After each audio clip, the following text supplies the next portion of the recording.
Round 19, questions and answer pod and video there. We got a bunch to go through here on YouTube. And yeah, there's obviously a lot of guys here that don't have trades left. So views are going to be skyrocketing next week. So we'll get through them short and sharp. There shouldn't be as many questions this week, but it does set you up for the next few weeks as well. These trades that you're looking at there.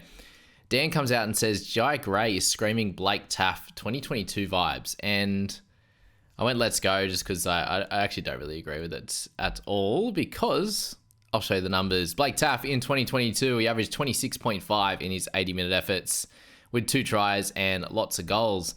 When you go to Jai Gray, he has a couple of games ready to finish. He had the Isaac Tungo hip drop tackle, which cooked him from that Panthers game, and then you had the head knock in the Sharks one. So he went 39-33. If you actually just take out that Panthers game, because he only played the 40 minutes, but he would have ended up, he only had 13 run meters. He would have ended up somewhere where Blake Taff ended up scoring for most of his games there. So you go over the 50 minutes there for him, and it's a 40.7 in 3 games. And if you do look at those 2 games in round 6 and in round 8, they got beat pretty candidly in those 2 games, and he still managed to get 39 and 33. But then finally, when they started playing well, he got a 14-0 victory over the Eagles, and he picked up a 50 there in that one. So next 3 games for him, Dolphins, Tigers, Canberra, they're pretty decent little targets for a fullback, in my opinion. 3 are the sort of the best targets I think you can get. Dolphins are letting in a fair few points and scoring plenty themselves. Tigers, we obviously know they're the worst at the moment, along with probably the Eels. And then Canberra haven't been playing particularly well at the moment either. So I definitely don't see Blake Taff vibes. Probably a little bit more Blake Taff in the finals vibes would be my call for that one. So there you go. Big news last night after we did the scoop video. Will Pryce, very, very likely this is his last game for the season, or unless other injuries come up. But Tyson Gamble, thanks to the legendary Barry Tui, he's just told us that Gamble will be back next week. And yeah, someone was asking a question about Pryce, and he said Gamble will be back next week. So I wouldn't be purchasing Will Pryce anymore. To take him off your list just on that news alone. Last thing you want is 1 week out of him for him to lose his spot. All right, why are we looking to move on weeks? So personally, I'm expecting about a 35 average for weeks there, and he's priced in at 43. So, and I personally have 6 wing fullbacks, so I think it's all very much a personalized decision. I want to have 5 only, and he obviously covers half as well. So I'm looking to move on weeks for that reason alone, that I think he's going to lose cash, not be a tremendous scorer in the 17 on a 5 or 6 week average basis. Like he's got Warriors, Rabbitohs, Dogs, Manly, Cows, Penrith, Roosters, Dragons. So it's not the best run of games to come. They do have Fogarty likely to return. These are the games that he's had at fullback, plus the 47 he had the week before last, where he was named at halfback and moved. But I don't think he can take these scores here, because he definitely looks way better than he did at Manly in those games, and he was getting well under 100 meters. And I do think he's going to be somewhere, if he doesn't get these long range tries, in the 120 to 140 range, up to 150 maybe. 3 or 4 tackle breaks, maybe the odd offload, something like that in there. And I do think he'll end up, for the majority of games, somewhere around the 30 mark, and then he'll have these games in the 40s, where I think I see him rounding out to about a 35 average. So it's all personal preference, but 606k is an easy one to move up for me in my team. And thanks to everyone who jumped in and had some comments as well. Thomas, love the vids, mate. Always down for a bit of fun with Captain Campbell. Love that. Hopefully he actually does stick in the 6 role. Alrighty, guys, just a bit of admin. We've had this fella turn up in the comments for the last 5 days and has been an absolute troll doll. So this is one of his, I suppose, more tame ones, but just a straight bullying little note there for Scoop, saying no Scoop, the kid that doesn't smile, no humor. So we've never seen him actually comment. In the last 5 days, he's had at least a comment each day. So please, thank you for commenting on that one. He's always smiling. I can give you some timestamps if you want. That was a great comment. Someone said, mate, he supports Para. He's doing well not to just break down in tears. So this is good banter. This is absolutely good banter, and he's just got terrible chat for sure. So I don't want to pander to him anymore, right? I've just been removing and reporting his comments, because there's no place for that in our videos. So if you can do the same, guys, if you see it, please just hit report there. So the easiest thing you can do is just hit report, say what it is. So it's harassment or bullying, So this is harassing someone else, being scooped this one, and then you just hit report on that one there. So yeah, so the other thing is I say hide user from my channel. I've done that. It hasn't done anything yet, but if you do see something like that come up, please hit report or yeah, let me know to remove it or something like that, because it's not warranted or not wanted here at all. So yeah, that's enough. That's the only time that we'll mention or show him, but yeah, it's come up the last 5 days and I've had enough of it already, so good stuff. Removing him there. Is KPP to Olakuatu this week sideways? Already have 13 and 1 trade left. Yeah, just hold this week. He's got no DCE next to him, so yeah. All right. Legend apps, extremely helpful analysis as usual. 5 stars. Thank you, Andrew. What about Cartwright? I think he's a hold this week. He scored like 55 off the bench a bunch of weeks ago when he got like 6 offloads. So yeah, he's someone that I think you can easily just hold there.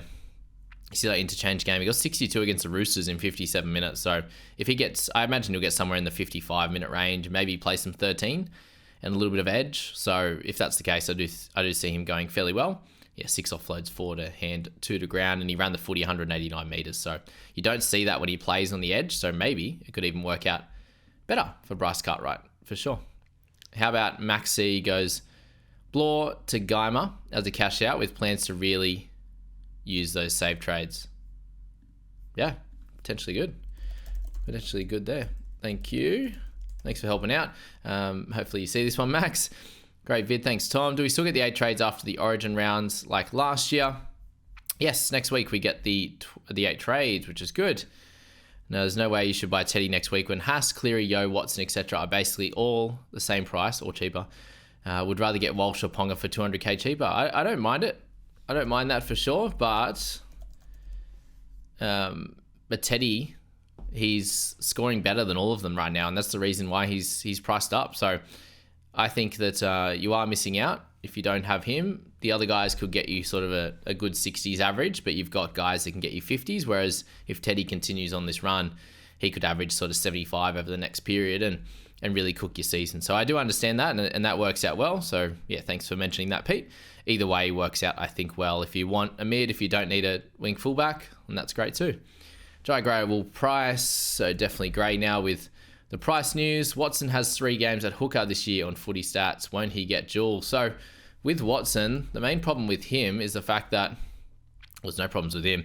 It's the fact that those hooker games were in earlier rounds, so round 10, 11, so a long time ago, and then 15. And then since then, he's actually played lock, and next week he'll get named in lock again. And then, you know, when they do the DPPs, he'll be named in lock. So I think it's very hard for them to pick him, to move him to hooker status once he's had that many games in a row at lock. But it could definitely happen. I just wouldn't be banking on it, because usually they want them to be playing multiple games in a row, or yeah, at least sort of 4, 5, 6 games there. It's not a complete science, let's say that. So potentially, I wouldn't bank on it though, for sure. Thoughts on Weeks and Hines to Keon and Geimer. We'll be doing sharp and hands to Cleary and Starling next week. Love that. Thinking Brown to Marzua or cash down like Gray so I can get 2 guns next round. Thoughts? Hold. I think you can use the extra trade next week to get the guns. I'm thinking of going Weeks to Olakuatu, even though I have Fafita and KPP for round 19. Wouldn't be able to loop. Was in my final team plans, but if I wait until after round 22 buy, his massive discount on average will probably have evaporated. Well, Ola this week still has a fairly decent break even at 47. So I don't see him as a must have. He could easily hit that and not go anywhere. And next week you could bring him in, especially without DCE.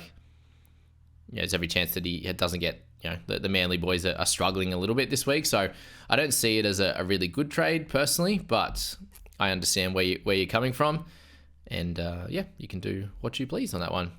I just think trades are so important. If it's not a big upgrade there and he doesn't help you with your 13, like I'm potentially going Weeks to Olakuatu this week, but it helps me in that position, not adds another one to the list. If you had to choose one of Keon, Maddo, or Homole, who would you choose? If it was one just straight up, it's Keon, but the others have merit, and I don't think I can get to Keon this week. So I'm more looking at Homole. I'm looking at Maddo as well, but yeah, Matto is round 22 buy for me at the slightly increased price, as I don't buy guys on a buy next week, especially in the tricky minor major buy rounds. Yeah, good call. Good call for sure. Yeah, 22, 21 could be a good one there as well. Hey, Jamie, thoughts on Jake Tungo? I didn't mention him at all. I think he's solid enough. Definitely solid. Solid buy. I think Guymer could be better, but if you need a wing fullback, that's fine. Cameron, love the content, mate. Thank you. Got a question for you. What's the chances of Jaden Campbell getting a dual half? High, actually. High if he stays there, for sure. Hey, Jamie, able to put timestamps for players you're mentioning throughout the video? Yeah, so I do get in there and do that sometimes. I haven't in recent. I was pretty busy yesterday, as I said, helping Dad out, doing a full day's work. You wouldn't believe it. JB did a full day's work. I'll try from here.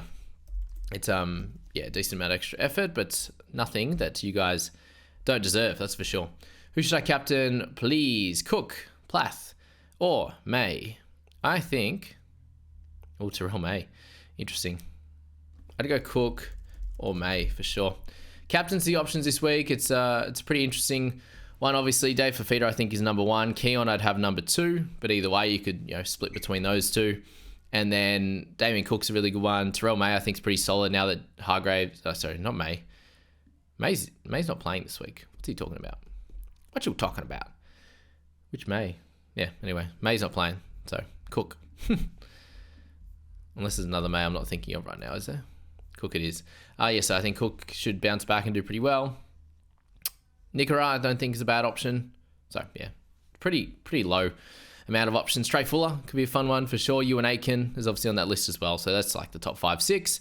Capewell or Kofusi have no business being picked over Feeder. They might be a great locker room guys, but I'd rather have another game breaker on the bench. Yeah, I think Fifi bench sounds good. Sounds good to me. For sure. Gavin, great video, mate. Thank you. I had Madison last year, maybe more frustrated than a dragon trying to blow out his birthday candles. Oh, too good, Gav. Too good. Hey, Jamie, which option do you think is better? One trade left. One. Weak Stola Kawatu leaves me only 70 in the bank, but I already have Fafita and Eli Gatoa. Yep, that'd be a really good triple combo. Ellie doesn't play this week. Weeks / Cola down to a cash out like Jake Tonga to bank a lot more cash to get the top guns in future weeks. One and get Starling as a cash down next week. Number one. So with that one, Olakwatu is a top tier gun. So you're getting that gun now rather than delaying it until next week.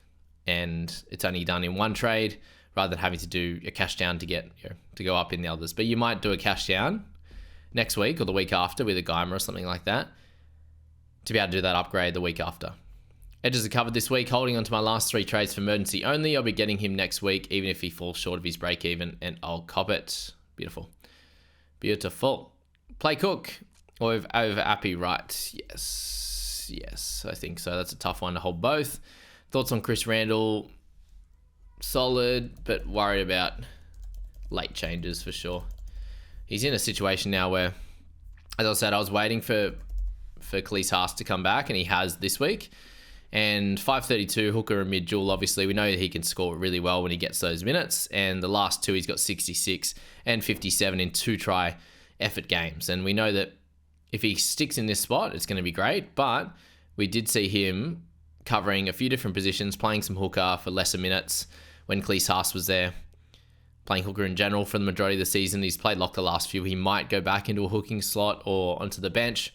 With Khalees Haas going back to 13, he might actually just stay there, but I don't think he'll play the full 70 and 80 minutes with Khalees Haas returning. And Phil Sami's on the bench, Brimson's in 18. I think they could move Bowie back to the edge, and then Khalees Haas might go back into 13. So that's my worry with Randall, and I think there's other guys you can go to that are a little bit safer in their spots. Sharp to Gray, good. A hold. He plays this week, should go well. Play Iro or Penasini or even Talangi. Can't loop. Keep up the work, JB. Appreciate everything. Thank you. Iro is up against Tigers, so I think that's a pretty good one. Penasini. Who are they up against? Round 19, we've got Eels up against Titans. Titans actually pretty good. Doesn't have Moses next to him. And the last one was Talangi. That's center. I don't rate it, so I think Iro Penasini? Iro Pen? I think is the way to go there. I have 13 this week, but I want Ola. Should I grab him now and have KPP on bench? Should I wait? Hold your horses, team. Hold your horses. Pryce or Gray? Gray. Not GT Gray. I'm currently running Weeks, Nico, Tocolo, and Campbell. Selling Weeks real risky yet, but my opinion, he's done make cash and will average around 40. I think it'll be less than 40 at fullback, but yep. Cartwright to sell, or do I hold? Hold. Especially in Supercoach, he's another player for the week. Is Grant to sell? Have Cook and Coruscant already. Will give me 13 on the park this week. Need a wing fullback and looking to go Turbo or Gray and bank some cash. Yeah, it's fine. Yeah. Too many hookers. Is Grant to sell? Yes. Cola, Hines, Brayley. Turbo, Olakau'atu, Randall, or Gray, Olakau'atu, McInnes. Need one mid to an edge. I think the second one, hey. Option two. Turbo is a bit risky. Randall, I just spoke about him. The other one, you get Gray and McInnes. I think McInnes is great longer term. I need a middle this week to have 13. Considering these trades, KVP to Hamoli and Hines to Sipley would be 0 trades left. Or should I just trade Hines to Plath? Yeah, save one trade. Would be good. I bought Matto 2 rounds ago and happy with the decision. Nice work. Interesting for Blois. The average is 50 with Munster and 37 without, so hopefully he comes good. Yeah, he's definitely influenced by 3 offloads a game. Issue with him is the mins, which haven't changed. Probably won't be able to sell, but hopefully can be 8th man. Yeah, for sure. I think, yeah, most of the weeks he'll be in our sides or looping. If I do hold. Is Firma a hold? Last few weeks always playing centre and named to centre again. Playing those, killing his scores. Can go him to Ola. Yeah, good upgrade, but may move to star to edge. So just wait. So like Manly play after Titans. So I think you can wait with that one. I'm with you on the for feed decision. I like the Queensland side. Yeah, it's just, yeah, if Kate Will can come out and play well, awesome. But if he is a bit off the pace, then yeah. You're not the only one, Jamie. Fafita's best run was at the end of the game when it was already over and his defense is poor. He obviously doesn't miss a lot of tackles, but he doesn't go and find tackles. If guys are, running past him, he'll leave them. It's good for fantasy and Supercoach, but the effort areas is what Billy's looking at for sure. At least in Nanai, he'll miss tackles, but he'll go for them. That kind of thing, right? Thanks, Jamie, for your help, mate. You're welcome. Starling risky. Him and Brandon Smith both in my never touch again list. Not getting Smith this year def helped me get where I am, lol. And I got Smith in and out 4 times last season and still managed top 500. Good stuff. Last 3 here. Hey, Jamie, trading Weeks to Gray as I need half for Walker, leaving me with 750 and 1 trade left. Do you think I should save last trade as worry about possible injuries? Thinking Piakura to Geimer and banking another 200. No, hold the trade. Hold the phone. Hold the bus. I'm doing Piakura to Whiten to give me 12 players so I can do Hines to DC, Utoi Kamanu to Yo next week. That's cool. I'm assuming you have 3 edges then. Shocking 2 trades for me the past 2 weeks. Dylan Brown to Mulatalo. Had Marzu in my team the whole week and got cold feet last minute. Rough. Followed by Weeks to Hines. Yeah, that's tough. That is tough. All right. There you go. That'll do. That's the questions and answers for the week, round 19. We're almost through all the big buys and we're going to have lots of trades next week. So get excited for that and all the plethora of possibilities that next week's going to find. It's probably the hardest week, that and round 21, to make decisions with so many trades available. People are going to go nuts and make 4 trades and fix up all their injuries and stuff. I'm hopefully trying to make 2 max is my plan next week, but we'll see what happens with Fuller and these types of guys personally. But yeah, I wish all the best of luck this week. Hopefully you can get close to 13 on the park. And if you can't, I think you'll hold trades, which will be fine as well. So good luck this week and we'll catch you in that next video and podcast.